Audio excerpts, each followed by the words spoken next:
சூப்பரான பட்டன் பாதுஷா எப்படி செய்யுதுன்னு பார்த்துடலாமா? அதுக்கு 6 ஸ்பூன் அளவுக்கு தயிர், அதே அளவுக்கு நெய் எடுத்துக்கோங்க. கொஞ்சமாக பேக்கிங் பவுடர், பேக்கிங் சோடா சேர்த்து இதை நல்லா மிக்ஸ் பண்ணி விட்டுக்கோங்க. நல்லா க்ரீமியாக வந்ததுக்கப்புறமா 2 டம்ளர் அளவுக்கு மைதா மாவு சேர்த்து கொஞ்சமாக தண்ணி சேர்த்து பிசைஞ்சு வச்சுக்கோங்க. இதை அரை மணி நேரம் ஊற விட்டுடலாம். அரை மணி நேரம் ஊறினதுக்கப்புறமா நம்ம குட்டி குட்டியாக உருண்டை செஞ்சுட்டு அதில் வந்து நடுவில் ஒரு விரலை வச்சு அமுக்கி விட்டோன்னா பாதுஷா ஷேப் கரெக்டாக வந்துடும்.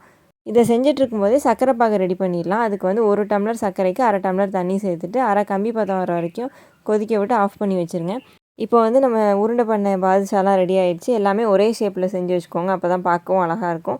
இதை வந்து நல்லா கோல்டன் ப்ரௌன் ஆகிற வரைக்கும் பொரித்து நம்ம ரெடி பண்ணி வச்சுருந்த சர்க்கரை பாகில் சேர்த்துடலாம். ஒரு 10 நிமிஷம் நல்லா சர்க்கரை பாகில் ஊற விட்டுட்டு பாதுஷாவெலாம் தனியாக எடுத்து வச்சுருங்க. அப்போ தான் வந்து நல்லா வெளியே கிறிஸ்பியாகவே இருக்கும். இந்த ரெசிபியை கண்டிப்பாக வீட்டில் ட்ரை பண்ணி பாருங்கள். நம்ம கடையில் வாங்குறத விட ரொம்ப டேஸ்ட்டாக இருந்துச்சு. செஞ்சு முடித்த உடனே முக்கால்வாசி காலியாகிடுச்சு எங்கள் வீட்டில். அவ்வளோ நல்லா இருந்தது. அப்படியே நம்ம சேனலையும் சப்ஸ்கிரைப் பண்ணிக்கோங்க.